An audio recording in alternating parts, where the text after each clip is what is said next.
एक बहुत बड़ा प्रश्न पूछने जा रहा हूं। इस संसार में सबसे अधिक सुखी कौन है? अब कोई कहेगा वो व्यक्ति जो सबसे अधिक धनी है, जिसके पास सबसे अधिक धन है, आभूषण है, स्वर्ण है। कोई कहेगा किसी राज्य का राजा, क्योंकि वो शासन कर पाता है, उसके आदेश के बिना कुछ भी नहीं होता, आदि इत्यादि। इसका उत्तर यदि मैं दूं तो मैं इतना ही कहूंगा कि संसार का सबसे सुखी व्यक्ति वो है जो संतुष्ट है। उसके पास संतुष्टि रूपी धन है जो उसको सुखी रखता है। अब ये संतुष्टि ये कैसे आती है जीवन में? ये आती है धैर्य के कारण। धैर्य ये भाव अत्यंत शक्तिशाली है। ये धैर्य ही है जो हमारी धरती को धरती माता बनाता है, क्योंकि ये धरती माता धारण करती है, सहती है, धैर्य रखती है और अपना कर्म करती जाती है। ये धैर्य ही था माता सीता में जो रावण का अंत हुआ। ये धैर्य ही था जो नारायण ने कच्छप अवतार धारण किया, एक बड़े से पर्वत को अपने ऊपर धारण किया और समुद्र मंथन संभव करवाया। इसलिए सर्वप्रथम धैर्य को अपने मन में लाइए। यही धैर्य आपको संतुष्टि की ओर ले जाएगा और यही संतुष्टि आपको लोभ, मोह, लालच से दूर ले जाएगी सुख की ओर। और तब ये मन प्रसन्न होकर कहेगा राधे राधे। मनुष्य सदैव बड़ा मनुष्य बनना चाहता है, सदैव इसी की कल्पना करता है। किंतु प्रश्न ये है कि मनुष्य बड़ा कब बनता है? जब वो धनी बन जाए, जब उसके पास अधिक मान हो, वो अधिक रूपवान हो या अधिक शक्तिशाली। मनुष्य बड़ा मनुष्य तब बनता है जब संकट के समय वो किसी के साथ खड़ा रहे। तो सर्वप्रथम ये सीखिए। कदाचित इसीलिए हनुमान राम के लिए इतने बड़े, कदाचित इसीलिए बलराम दाऊ मेरे लिए इतने बड़े।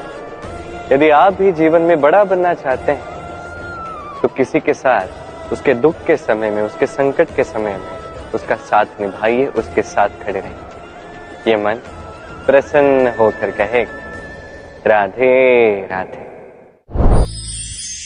जीवन में सबसे अधिक महत्वपूर्ण वस्तु कौन सी?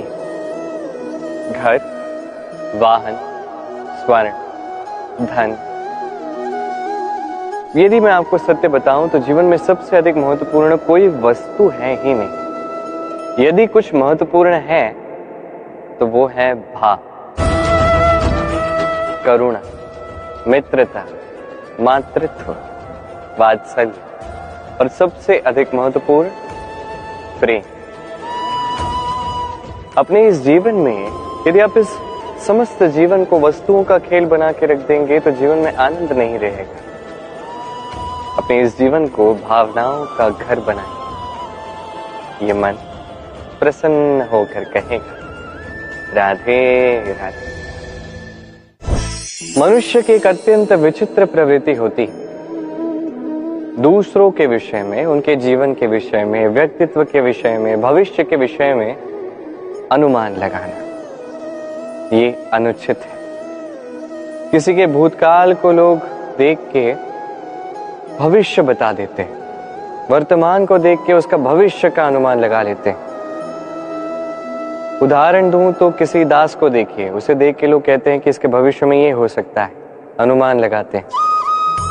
अरे इस राजा को देखिए, ये तो कितना सुखी होगा, ये तो संसार का सबसे अधिक सुखी व्यक्ति होगा, कितनी सुख सुविधाएं हैं इसके पास, अनुमान लगाते हैं।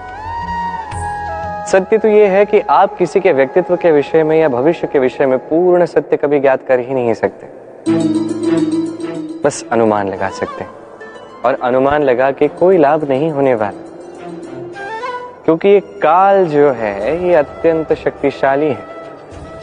काले से काले कोयले को ये हीरा बना सकता है, बड़े से बड़े राजा को रंक बना सकता है एक क्षण में। फिर आपके अनुमान का क्या लाभ, क्या मिला अनुमान लगा के? इसलिए कभी किसी के विषय में कोई अनुमान नहीं लगाएं, उसके भविष्य के विषय में कोई अनुमान नहीं लगाएं।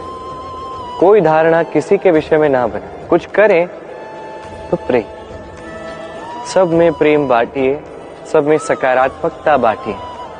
ये मन प्रसन्न होकर कहेगा राधे राधे। कहते हैं संसार में हर रोग का उपाय है।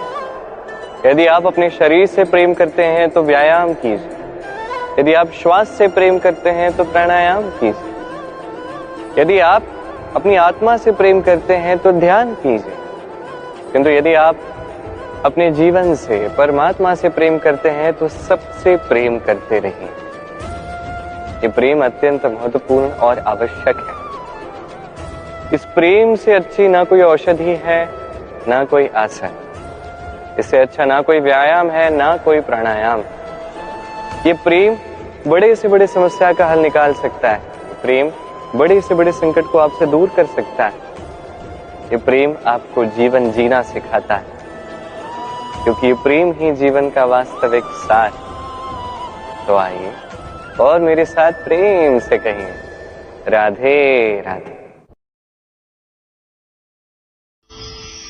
मनुष्य छोटा हो या बड़ा, राजा हो या रंक, हर एक मनुष्य में एक समानता देखने मिलती है।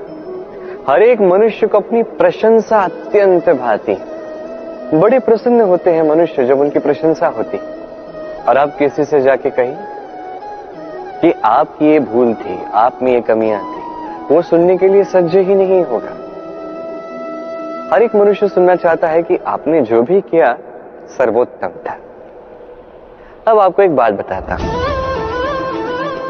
ये है निंदा, ये है प्रशंसा और ये है सत्य। इन सब से ऊपर तभी मनुष्य दर्पण देखता है। दर्पण मनुष्य को सुंदर नहीं दिखाता, उसे सत्य दिखाता है, जिससे मनुष्य और सुंदर बनने के लिए प्रेरित होता है। इसलिए दर्पण की आवश्यकता होती है सत्य जानने के लिए। जीवन में निंदक प्रशंसक से कहीं अधिक महत्वपूर्ण होता है। क्यों? क्योंकि वो आपको आपकी कमियां दिखाता है, आपकी भूल दिखाता है, एक अवसर देता है आपको स्वयं को सुधारने के लिए और श्रेष्ठ बनाने के लिए। कि प्रशंसक नहीं कर पाता। तो जीवन में जब भी निंदा होती है तो उसका आकलन कीजिए, सकारात्मक रूप से उसे देखिए। यदि स्वयं को कुछ शिक्षा दे सकते हैं तो निश्चित रूप से दीजिए। मन प्रसन्न होकर कहेगा राधे राधे। कभी किसी पपीहे को देखें, कहा जाता है कि वर्ष भर में केवल एक बार अपनी प्यास बुझाता है, वो भी आकाश में मंडा रहे मेघों द्वारा बरसाई गई वर्षा की बूंदों से, और कहीं से वो अपनी प्यास नहीं बुझाता। पूरे वर्ष भरी गर्मी सहता है, भरी सर्दी सहता है, बस एक आस में कि वर्ष में एक बार वो मेघ आएंगे, वर्षा करेंगे और मेरी प्यास को बुझा देंगे। क्या है? विश्वास है। विश्वास ही है कि वर्ष में एक बार वो मेघ आएंगे जो प्यास बुझाएंगे। अब देखिए, सूर्यमुखी का पुष्प रात भर अंधकार से लड़ता है, उसे विश्वास है प्रातःकाल में सूर्य उसे अवश्य दर्शन देंगे। ये विश्वास ही था जो एक छोटी सी नौका लेके मनु निकला और समस्त सृष्टि को प्रलय से बचा लिया। ये विश्वास ही था प्रेम पर जो वानरों और भालुओं की सेना लेके श्री राम ने आक्रमण किया समस्त वरदानधारी असुरों की, राक्षसों की लंका पर, और विजय भी प्राप्त की। ये विश्वास ही विश्व की आस। विश्वास कीजिए कि आप सर्वश्रेष्ठ हैं और कर्म करते जाइए बस। इस विश्वास की आस ही आपको प्रतिबल प्रदान करेगी। ये मेरा विश्वास है। आइए और मेरे साथ प्रेम से कहिए राधे राधे। सुंदरता। मनुष्य अपनी सुंदरता के विषय में कितना सोचता है। चाहता है कि वही सबसे अधिक रूपवान दिखे, सबसे अधिक सुंदर दिखे, किंतु सुंदरता की परिभाषा क्या है, क्या वो जानता है?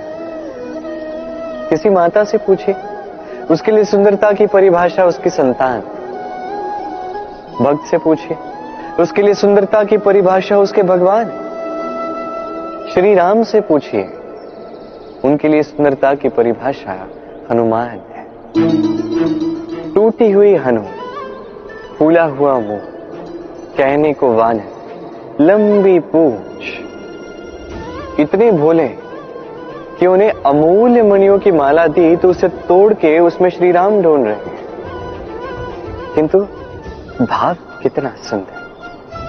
उनका मानना ये कि भले इस संसार के सबसे अमूल्य मणियों से ये माला बनी हो, यदि इसमें श्री राम नहीं है तो इसका कोई अर्थ नहीं है। सुंदरता रूप में नहीं, भाव में निहित होती है। यदि आप सुंदरता प्राप्त करना चाहते हैं तो इस सुंदरता को कर्मों में लाइए, भाव में, विचारों में लाइए। ये सुंदरता आप ही के साथ रहे। और यदि आप सुंदरता को रूप में ढूंढते हैं तो वो कुछ ही क्षणों की बात है। वो सुंदरता समय के साथ पुनः लौट जाएगी। सुंदरता पानी ही है, ढूंढनी ही है तो हृदय में ढूंढिए, कर्मों में ढूंढिए। मन प्रसन्न होकर कहे, राधे राधे। व्यायाम, ये शब्द हम सभी ने सुना है और ये जीवन काल में हमारे साथ ही रहता है किसी न किसी रूप में। जब हम जन्म लेते हैं, चलना सीखते हैं, पहले घुटने पे चलते हैं, फिर चलने का प्रयास करते हैं, गिरते हैं, तब हमारे घर के बड़े हमें रोकते नहीं। उन्हें ज्ञात है कि संतान ऐसे ही चलना सीखेगी, ऐसे ही उसके पांव और शक्तिशाली होंगे जो उसके लिए आवश्यक है। अब जीवन काल में जैसे हम आगे बढ़ते हैं, व्यायाम भिन्न भिन्न रूप में हमारे साथ रहता है। किंतु क्या आप समझते हैं कि इस व्यायाम का आधार क्या है? क्या आप समझते हैं कि इस व्यायाम का मर्म क्या है? जब भी हम व्यायाम करते हैं, हमारी शरीर की मांसपेशियां टूटती हैं। पहले टूटती है, फिर पुनः उसका निर्माण होता है और श्रेष्ठ और शक्तिशाली मांसपेशियां हमें मिलती हैं। अर्थात व्यायाम सृजन का विज्ञान है। अब ये ज्ञान हमारे लिए आवश्यक भी है। इसलिए जीवन में जब भी कुछ टूट जाए या कुछ छूट जाए तो निराश मत होइए, पुनः निर्माण करने का प्रयास कीजिए। और ये सीख आपको मिलेगी किसी पंछी से। जब वर्षा होती है, आंधी आती है, तो पंछी का घोंसला टूट जाता है, परंतु वो हार नहीं मानती। वो पुनः तिनका ढूंढती है, एकत्रित करती है और पुनः अपना घोंसला बनाती है, पुनः एक नए जीवन को जन्म देती है, एक नए परिवार को जन्म देती है। ऐसे ही जीवन में स्मरण रखिएगा, यदि आप निर्माण करना चाहते हैं, सृजन करना चाहते हैं, तो इस निर्माण के लिए टूटने का ज्ञान आवश्यक है। टूटी हुई वस्तु का सम्मान आवश्यक है। ये आचरण में लाइए, मन प्रसन्न होकर कहेगा, राधे राधे। गुरु जो मार्ग दिखाते हैं हमारे जीवन में अत्यंत महत्वपूर्ण, अत्यंत आवश्यक। किंतु कुछ लोगों का मानना यह है कि गुरु की कोई आवश्यकता ही नहीं, क्योंकि सारा ज्ञान जो है वो मनुष्य के ही भीतर होता है। अब प्रश्न ये उठता है कि यदि सारा ज्ञान मनुष्य के भीतर ही है तो गुरु की क्या आवश्यकता है? और जो लोग आज तक गुरु को मानते आए हैं, क्या वो अनुचित है? अब इसका उत्तर मैं आपको दूंगा एक उदाहरण द्वारा। एक लकड़ी जो जलती है, जलने की ऊर्जा उसके भीतर होती है, किंतु उसे जलने के लिए एक बाहरी ज्वाला की आवश्यकता होती है। ये ज्वाला गुरु है। वो ताप जो लकड़ी को जलाता है, वो ताप है गुरु के प्रयास। यदि गुरु ही नहीं रहेंगे, उनके प्रयास ही नहीं रहेंगे, तो वो सारा ज्ञान जो मनुष्य के भीतर है वो व्यर्थ चला जाएगा। यदि आपके जीवन में आपके साथ गुरु हैं, आपका मार्गदर्शन कर रहे हैं, आपके भीतर के ज्ञान को बाहर निकाल रहे हैं, तो उसका सम्मान कीजिए और मेरे साथ प्रेम से कहिए, राधे राधे।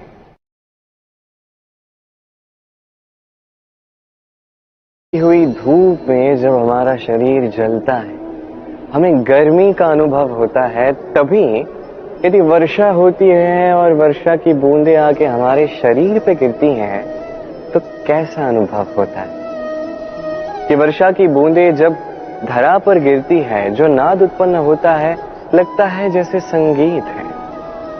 एक ऐसा संगीत जो स्थिरता से हमें समझाता है कि ये सूरज की गर्मी, ये धूप, ये सदा के लिए नहीं बनी रहेगी। सूर्य की किरणों में कितना भी ताप क्यों ना, जब वर्षा आएगी तो इन किरणों को भी शीतल कर देगी। सूर्य का तेज कितना भी अधिक क्यों ना, कभी ना कभी काले मेघ आएंगे और सूर्य को ढक देंगे। अर्थात ये प्रकृति हमें सिखा रही है कि किसी का भी प्रकाश, किसी की भी मेधा सदैव नहीं बनी रहती। अब बात की जाए यदि अंधकार की, तो रात्रि के काले अंधकार को एक छोटा सा जुगनू काट देता है। अर्थात अंधकार भी सदैव के लिए बना नहीं रहता। ये हम समझ गए। अब आपसे केवल 2 प्रश्न पूछता हूं। जब जीवन में कुछ भी सदैव के लिए आपके साथ नहीं रहने वाला, तो अभिमान किस बात का? और जीवन में यदि हर एक दुख, हर एक संकट, हर एक विपदा एक समय के पश्चात आपको छोड़ के चले जाने वाले हैं, तो हार क्यों माननी? इस चिंता को त्याग दीजिए, अभिमान को त्याग दीजिए, आसक्ति को त्याग दीजिए और मेरे साथ प्रेम से कहिए, राधे राधे। मनुष्य में जब भी शक्ति आती है वो स्वयं को बलवान समझता है। शक्ति आते ही उसमें अहंकार भी आ जाता है, अभिमान भी आ जाता है। कारण यह है कि वो एक सरल सी बात नहीं समझ पाता। ये सब जो है समय के कारण। समय से अधिक बलवान और कोई नहीं है। ये समय ही था जो रावण ने भक्ति से कैलाश को उठा ली। ये समय ही था जिस कारण से रावण का अंत हुआ, साथ ही राक्षस कुल का अंत हुआ, साथ ही लंका भस्म हो गई। देखा जाए तो जन्म से अंत तक का ये जो समय है ये जीवन, किंतु इसमें भी जो समय आता है किसी कारण से आता है, जिसे हम जी सकते हैं, जिसे हम सीख सकते हैं। तो आज जो समय है आपके हाथ में है, उसे मुट्ठी में बांध लें, उसे सहेज के रखें, उसे संजोएं, उसका अनुभव करें, उससे सीखें। इस समय को व्यर्थ मत जाने दीजिए। और इतना जान लीजिए कि भविष्य में जो कुछ भी हो सकता है, जो होने वाला है, वो ना तो आप जानते हैं, ना वो आपके वश में है। इसलिए आज अहंकार और अभिमान करके भविष्य का अनर्थ मत कीजिए, स्वयं का अनर्थ मत कीजिए। यही समय का अर्थ है। आइए और मेरे साथ प्रेम से कहिए, राधे राधे। योजना अत्यंत महत्वपूर्ण है हमारे जीवन में, अत्यंत आवश्यक है हमारे जीवन में। किंतु योजना कितनी लंबी होनी चाहिए, अर्थात इस योजना के विषय में आपको कितना सोचना चाहिए और कितने आगे के विषय में सोचना चाहिए। अब दूरदर्शिता अत्यंत श्रेष्ठ गुण है मनुष्य में, किंतु दूर की देखने में इतना मत उलझ जाइए कि निकट क्या है ये आप देख ही ना पाए। आज की छोड़ के अब केवल भविष्य के विषय में सोचते रहते हैं, ये अनुचित है। अब देखिए, योजना बनाइए किंतु उससे अधिक रहिए। इस क्षण का कुछ ज्ञात नहीं और आने वाले वर्षों के विषय में हम सोचते जाते हैं। मैं ये अनुभव करूंगा, ये आनंद प्राप्त करूंगा, वो करूंगा, ये करूंगा, ये अनुचित है। योजित कीजिए, नियोजित कीजिए आज को, वर्तमान को, इस क्षण को। जीवन का वास्तविक आनंद भी यही है, जीवन जीने का सबसे अधिक श्रेष्ठ मार्ग भी यही। आइए और मेरे साथ प्रेम से कहें, राधे राधे। आपत्ति आपको त्रस्त करके रख सकती है, परंतु ये आपत्ति हर एक के जीवन में किसी कारण से होती है। ये आपको दिखाती है कि आपकी क्या कमियां हैं, क्यों है। ये आपत्ति वो माध्यम है जिससे आप अपनी दुर्बलता को सबलता में बदल सकते हैं। किसी पुष्प को ही देखिए, एक पुष्प उसकी छाती में जब सुई छेद करके पार हो जाती है तभी तो हमारे प्रभु के लिए फूलों की माला बनती है। इसलिए कभी भी इस आपत्ति से भयभीत मत होइए, इससे दूर मत जाइए, इसका स्वागत कीजिए। समझिए ये आपत्ति क्यों है। आपत्ति को समझेंगे तभी जीवन को समझ पाएंगे, जीवन को समझ पाएंगे तभी आपत्ति को संपत्ति में बदल सकते हैं। आइए और मेरे साथ प्रेम से कहिए, राधे राधे। पुरुषार्थ। शास्त्रों में 4 पुरुषार्थ बताए गए। पहला है धर्म। तो अब जानते हैं कि ये धर्म क्या है। आपको क्या लगता है धर्म क्या है? क्या किसी विशेष ईश्वर को मानना धर्म है, या किसी विशेष रीति का पालन करना धर्म है, या किसी विशेष साहित्य को सर्वश्रेष्ठ मानना धर्म है? नहीं, धर्म वो है जिसे धारण किया जा सके, और धारण केवल उसे किया जाता है जो पवित्र हो। पवित्र उसे कहा जाता है जो निस्वार्थ हो, जिसमें शासन की कोई चाह ना हो, जो सहजता से बहता रहे, जलवायु की भांति। जब कोई व्यक्ति धर्म धारण करता है और वो धर्म उस व्यक्ति की रक्षा करता है तो उसे धर्म कहते हैं। धर्म जो रक्षा करता है अहंकार से, बुरे विचारों से। इसलिए पुरुषार्थ बनने से पूर्व, धर्म का पालन करने से पूर्व, धर्म का उचित मर्म क्या है ये समझ लीजिए। जान लीजिए कि हर धर्म का आधार, हर धर्म का मूल केवल प्रेम है।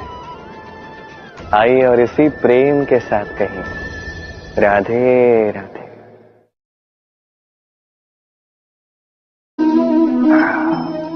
आलस्य आपका एक और बहुत बड़ा शत्रु जो आपके मन में वास करता है और धीरे धीरे आपकी कार्यशैली का एक आधार ही बन जाता है। हर कार्य में देरी करना, यह है आलस्य जो सब कुछ नष्ट कर सकता है।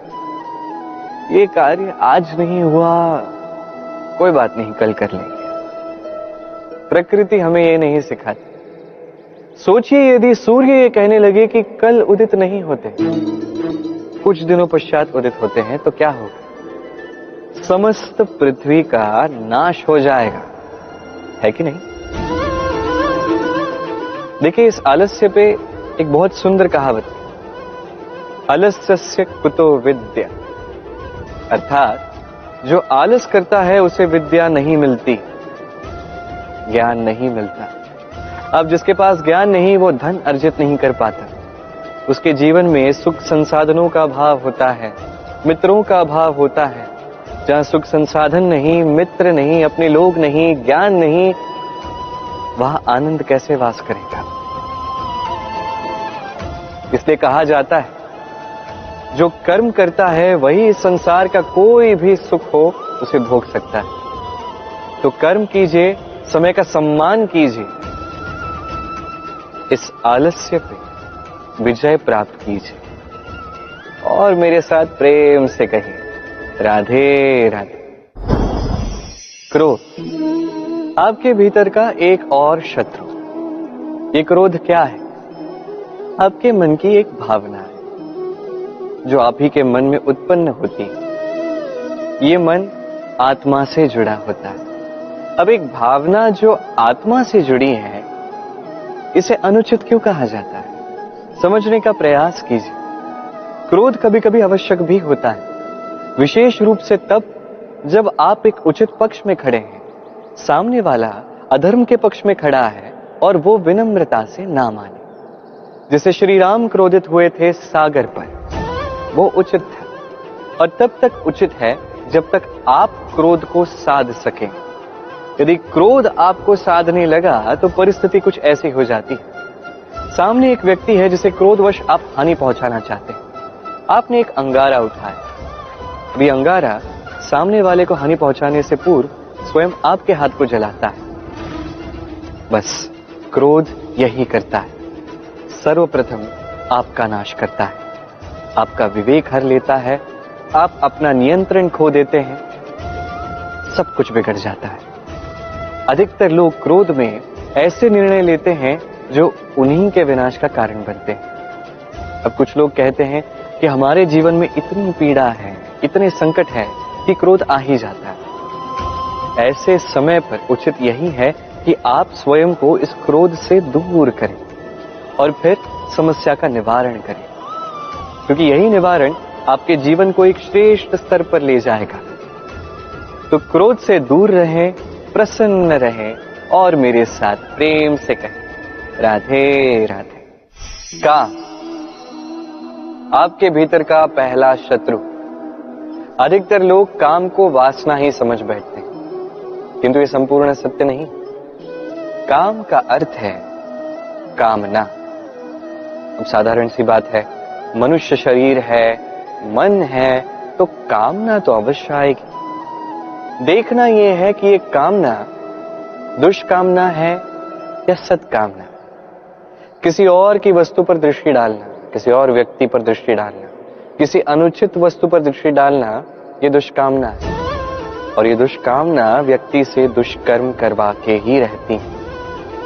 स्मरण रखिएगा, जो व्यक्ति अपनी कामनाओं पर नियंत्रण रख पाता है वो उचित मार्ग पे भी रहता है, उचित लक्ष्य पे भी पहुंचता है। जो कामनाओं पर नियंत्रण रख नहीं पाता वो मार्ग भी भटक जाता है, लक्ष्य भी भटक जाता है। तो ध्यान रखिएगा, अपनी कामनाओं पर नियंत्रण रखिए, काम इस शत्रु पर विजय प्राप्त कीजिए और मेरे साथ प्रेम से कहिए राधे राधे। आज आरंभ करते हैं धन लक्ष्मी से। धन लक्ष्मी की कथा आज सुनते हैं। तो ये कथा है त्रेता युग की। साकेत नगरी में एक अत्यंत पराक्रमी राजा थे और ये राजा श्री राम के पूर्वज थे। इस पराक्रमी राजा का नाम त्रिशंकु था। हुआ कुछ ऐसा कि ऋषि विश्वामित्र और ऋषि वशिष्ठ, इन दोनों में युद्ध हुआ। अब ऋषि वशिष्ठ ने राजा त्रिशंकु से सहायता ली और इस युद्ध में विजय प्राप्त कर ली। अब इस पराजय से अपमानित होकर ऋषि विश्वामित्र गहन तपस्या के लिए वन में चले गए। जब ये पूर्ण युद्ध हुआ और विजय प्राप्त हुई, तब राजा त्रिशंकु भेंट करने पहुंचे ऋषि वशिष्ठ के पास। अब मनुष्य के समीप कितना भी धन हो, कितना भी बल हो, कितनी भी सुख सुविधाएं क्यों ना हो, यदि उसमें लोभ आ जाए तो वो लोभ कभी नहीं रुकता जब तक वो स्वयं ना रोके। अब राजा त्रिशंकु ने लोभ में आके क्या किया, वो गए ऋषि वशिष्ठ के पुत्र के पास उनसे सहायता मांगी। अब ऋषि वशिष्ठ के पुत्र ने जो श्राप दिया वो भी समय के साथ सत्य सिद्ध हुआ। जैसे जैसे समय बीतता गया, राजा त्रिशंकु ने अपना बल खो दिया, अपना राज्य खो दिया, अपना सारा धन खो दिया, वृद्ध हो गए। सब कुछ खोने के पश्चात वो ऐसे ही वन में एक दिन भटक रहे थे कि उन्हें तपस्या करते हुए ऋषि विश्वामित्र दिखे। वो तुरंत ही उनके पास गए, उन्होंने उनके चरण पकड़ लिए, उनसे विनती की कि कृपा करके ऋषि वशिष्ठ और उनके पुत्र के श्राप से उन्हें मुक्त किया जाए। अब ऋषि विश्वामित्र, ऋषि वशिष्ठ का नाम सुनते ही वो अपमानजनक पराजय उन्हें स्मरण आ गई और अब ऋषि विश्वामित्र को अपने प्रतिद्वंदी से प्रतिशोध लेने का अवसर मिल चुका था। और तब महादेव पहुंचे ऋषि विश्वामित्र के पास, उन्होंने उनसे बात की, उन्हें समझाया। अब जो लोभी होते हैं और स्वयं के लोभ को वो स्वयं नहीं रोकते हैं, उनके साथ कुछ ऐसा ही होता है जैसे राजा त्रिशंकु के साथ हुआ। न स्वर्ग में स्थान मिला और अपना स्थान तो उनसे छूट ही गए। कुछ ऐसा ही है राजा त्रिशंकु का स्वर्ग अवश्य मिला, किंतु इसका क्या लाभ है, वो स्वर्ग में पहुंचे भी नहीं, वो बीच में ही अटके रहे, वो भी उल्टे। क्या ऐसा स्वर्ग कोई पाना भी चाहेगा? ये सब होता है लोभ के कारण। जो मनुष्य लोभ करता है उसे इसी प्रकार कोई सुख प्राप्त नहीं होता। वरदान का दुरुपयोग किया जाए तो वो भी अभिशाप बन जाता है। ये स्वर्ग का सुख धन संपदा है ही नहीं, ये तो परम शांति है। मनुष्य जब ये देह त्याग देता है तो निश्चित रूप से कोई धन या सुख संसाधनों से उसे शांति नहीं मिलती। यदि आज के समय की बात की जाए, हर एक मनुष्य जो पृथ्वी पर है उसके लिए वास्तविक धन संपदा केवल उसका परिवार और प्रेम है। और जो भी व्यक्ति धन लक्ष्मी का ये उचित अर्थ समझ जाता है, निश्चित रूप से उसे उसके जीवन में उसके परिवार से प्रेम मिलता है, उसके प्रियजनों से प्रेम मिलता है, और कभी उसके जीवन में उसके घर में दरिद्रता वास नहीं करती।